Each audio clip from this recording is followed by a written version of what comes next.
अध्यक्ष महोदय, हा याच्याशी निगडीत प्रश्न आहे, डान्स बारचा प्रश्न आहे।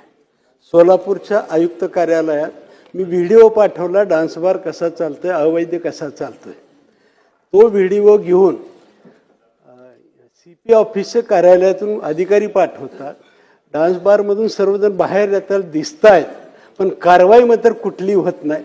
मला असं वाटतं या घटनेचं आपण चौकशी कराल का? व्हिडिओ पाहिजे असेल तर मी व्हिडिओ सुद्धा देतो साहेब, परंतु पोलिसांच्या संरक्षणावरतीच हे डान्स बार चालतात आणि म्हणून ह्या प्रकरणाची चौकशी करणार का? अध्यक्ष महोदय, माननीय सदस्य सुभाष बाबू देशमुख यांनी उपस्थित केलेल्या प्रश्नाच्या अनुषंगाने सभागृहाला माहिती देऊ इच्छितो की राज्यामध्ये ज्या शहरांमध्ये जे काही ऑर्केस्ट्रा बार सुरू आहे त्या न्यायालयाने जे काही आपल्याला फ्रेमवर्क तयार करून दिलं, नियम तयार करून दिलं, त्याच अनुषंगाने त्या ठिकाणी लायसन्स देण्यात आलेले आहे।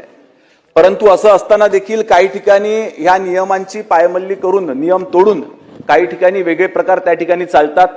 यानंतर शासनाने असा निर्णय घेतलेला आहे की या पद्धतीने एकदा, दोनदा आणि जास्तीत जास्त तीनदा जर का अशा पद्धतीचे नियम तोडले गेले तर तातडीनं त्या ऑर्केस्ट्रा बारची परवानगी त्या ठिकाणी कायमस्वरूपी रद्द करण्यात येईल। प्रश्न क्रमांक 6। अध्यक्ष महोदय, ग्रामीण दक्षिणला सुद्धा कंदलगाव परिसरामध्ये सुद्धा आपण दिलेलं आहे, पण ह्याच्यापेक्षा जास्त डान्स बार आहेत, ह्याची जरा चौकशी करून त्याच्यावर कारवाई करणार का? माननीय सदस्यांनी जी मागणी केली आहे त्या संदर्भात सखोल चौकशी करून जे याच्यामध्ये दोषी आढळतील किंवा अशा पद्धतीच्या काही तिथे प्रकार सुरू असतील तर त्याच्यावर कारवाई करण्यात येईल।